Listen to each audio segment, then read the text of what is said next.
FIFA World cup के final का खुमार पूरी दुनिया के सर चढ़कर बोला, जिसे बॉलीवुड भी अछूता नहीं रहा। फीफा वर्ल्ड कप के फाइनल में बॉलीवुड के सबसे क्यूट कपल में शुमार दीपिका पादुकोण और रणवीर सिंह भी नजर आए। कतर में फीफा वर्ल्ड कप की सबसे हिस्टोरिकल बात तो ये रही कि बॉलीवुड एक्ट्रेस दीपिका पादुकोण ने फाइनल से पहले वर्ल्ड कप ट्रॉफी को लॉन्च किया। दीपिका फीफा के इतिहास में ऐसा करने वाली पहली भारतीय बन गई है।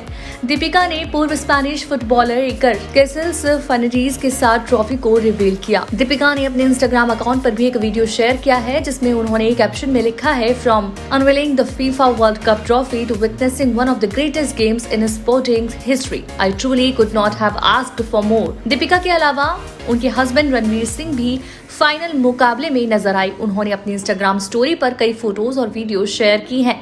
वहीं दीपिका और रणवीर के कई वीडियो भी सोशल मीडिया पर वायरल हो रहे हैं, जिसमें दोनों मैच का लुत्फ उठाते देखे जा सकते हैं। रविवार को अर्जेंटीना और फ्रांस के बीच फीफा वर्ल्ड कप 2022 का फाइनल मुकाबला खेला गया। विश्व कप फाइनल में लियोनेल मेसी की अर्जेंटीना ने जीत दर्ज की।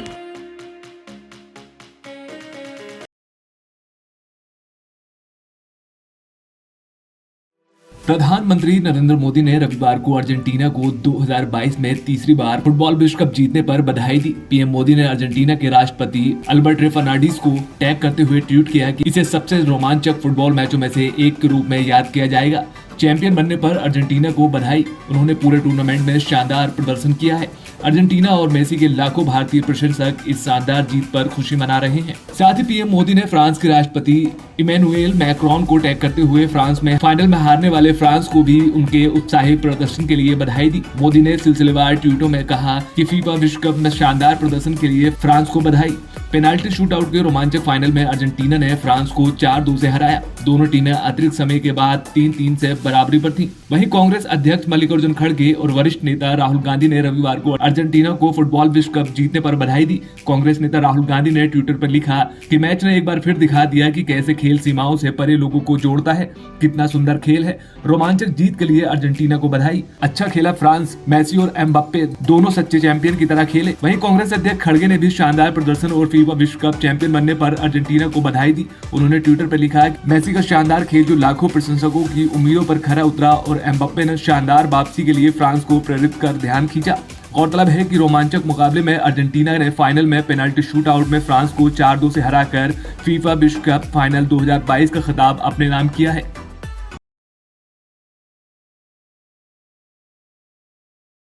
कर्नाटक विधानसभा के हॉल में सावरकर की तस्वीर लगाने पर राजनीतिक गलियारों में नए बवाल को जन्म दे दिया है। इसके खिलाफ विपक्ष के नेता सिद्धारमैया समेत अन्य नेताओं ने विधानसभा के बाहर धरना देकर अपना विरोध जताया। प्रदर्शन कर रहे कांग्रेस नेताओं ने आरोप लगाया कि सत्ता पक्ष बीजेपी चाहता है कि सदन की कार्रवाई नहीं चले, इसलिए वो खुद व्यवधान डालना चाहता है।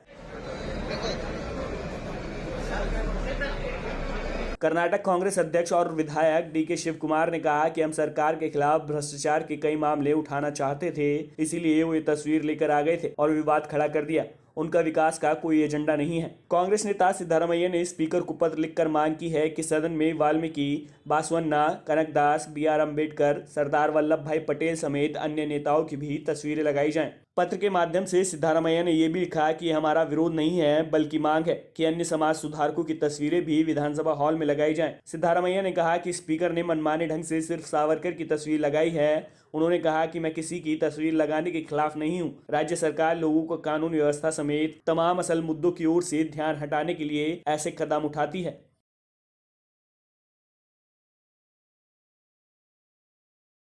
ठंड बढ़ते ही दिल्ली NCR में एक बार फिर स्मॉग ने अपना चादर फैला लिया। दिल्ली में रविवार रात आसमान में घना स्मॉग छा गया। मौसम विभाग के मुताबिक यहाँ वायु गुणवत्ता बेहद खराब स्थिति में करीब रही। दिल्ली में AQI 392 दर्ज की गई तो वहीं नोएडा का AQI 391 रहा। मौसम विभाग के मुताबिक अगले 3 दिन 1921 तक अधिकतम तापमान 24 डिग्री और न्यूनतम तापमान 6 डिग्री सेल्सियस रहने के आसार है। मौसम विभाग के मुताबिक दिल्ली में रविवार की रात इस मौसम की सबसे ठंडी रात थी। तापमान 6.4 दर्ज किया गया है।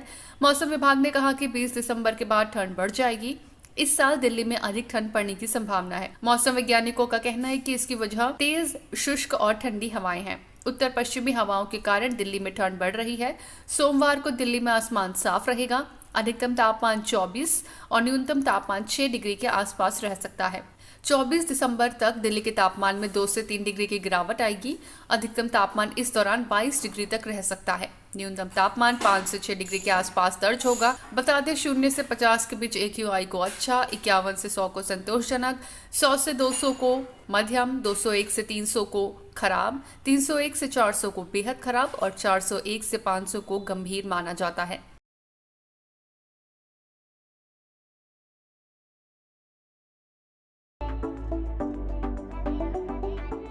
फेमस रैपर यो यो हनी सिंह ने 1990 के दशक की हिट फिल्म रंगीला का सुपरहिट ट्रैक याई रे को रिक्रिएट किया है, जो ग्रैमी और Oscar winner compose AR Rahman का पहला हिंदी साउंड ट्रैक था।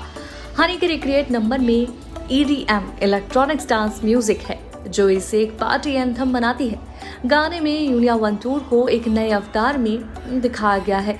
पार्टी ट्रैक हाल ही में पुणे में एक भव्य कार्यक्रम में लॉन्च किया गया था। यो यो हनी सिंह और यूलिया ने गाने पर लाइव परफॉर्मेंस दी।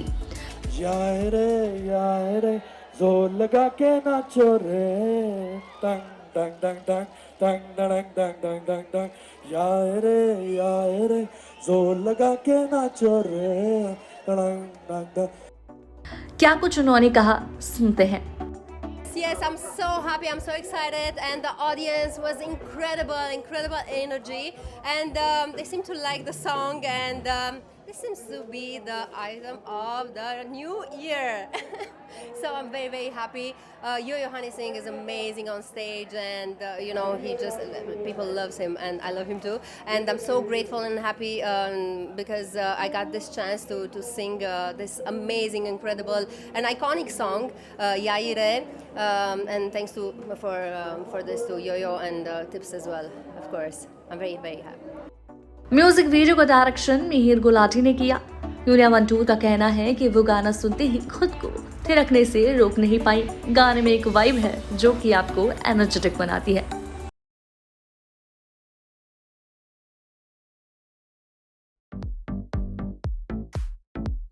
एयरपोर्ट पर बेटी समीक्षा संग नजर आई शिल्पा शेट्टी कुंद्रा। उसी दौरान एक फैन की बच्ची शिल्पा शेट्टी को देख बुरी तरह सहम गई और वहां से भाग गई। जहां एयरपोर्ट पर शिल्पा शेट्टी और बेटी समीक्षा का प्यार देख फैंस का दिल जीत चुके हैं। और इसी बीच जहां एक और फैन शिल्पा से मिलने आई तो वहीं उसकी बेटी शिल्पा को देख डर गई और वहां से भाग गई और इससे शिल्पा की बेइज्जती भी हो गई। और अब ये वीडियो तेजी से वायरल भी हो रहा है।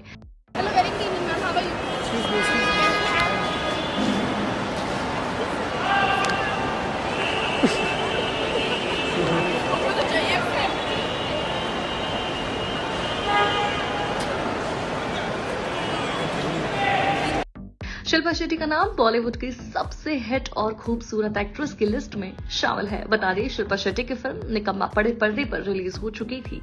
फिल्म 17 जून को सिनेमाघरों में रिलीज हुई थी। शिल्पा शेट्टी के अलावा फिल्म में अभिमन्यु दसानी और शर्ली सेठिया मुख्य भूमिका में थी। प्रधानमंत्री नरेंद्र मोदी ने रविवार को त्रिपुरा के अगरतला में 4000 करोड़ रुपए से अधिक की योजनाओं का शिलान्यास, उद्घाटन और लोकार्पण किया। साथ ही अपने संबोधन में पीएम मोदी ने कहा कि आदिवासियों के सर्वगीण विकास और कल्याण के लिए बजट को 21,000 करोड़ रुपए से बढ़ाकर अब 88,000 करोड़ रुपए कर दिया गया है। साथ ही कहा कि ये बीजेपी सरकार है जिसने हर साल 15 नवंबर को जनजाति गौरव दिवस मनाने की पहल शुरू की है। साथियों, अटल जी की सरकार ने सबसे पहले आदिवासियों के लिए अलग मंत्रालय, अलग बजट की व्यवस्था की। जब से आपने दिल्ली में हमें अवसर दिया है, तब से जनजातीय समुदाय से जुड़े हर मुद्दे को हमने प्राथमिकता दी है। जनजातीय समुदाय के लिए जो बजट 21,000 करोड़ रुपए था, वो आज 88,000 करोड़ रुपए है। अगरतला के स्वामी विवेकानंद मैदान में एक रैली को संबोधित करते हुए पीएम मोदी ने कहा कि देश भर में 50,000 से अधिक वन धन केंद्र काम कर रहे हैं, जो 9 लाख आदिवासियों को आजीविका प्रदान कर रहे हैं। साथ ही कहा कि जनजातीय समुदाय से जुड़े हर मुद्दे को केंद्र सरकार ने प्राथमिकता दी है। 2017 से पहले त्रिपुरा में गरीबों के हक के राशन में भी लूट होती थी। आज डबल इंजन सरकार हर गरीब तक उसके हिस्से का राशन भी पहुंचा रही है और बीते 3 वर्षों से मुफ्त राशन भी उपलब्ध करा रही है। Subscribe now and press the bell icon. Never miss an update.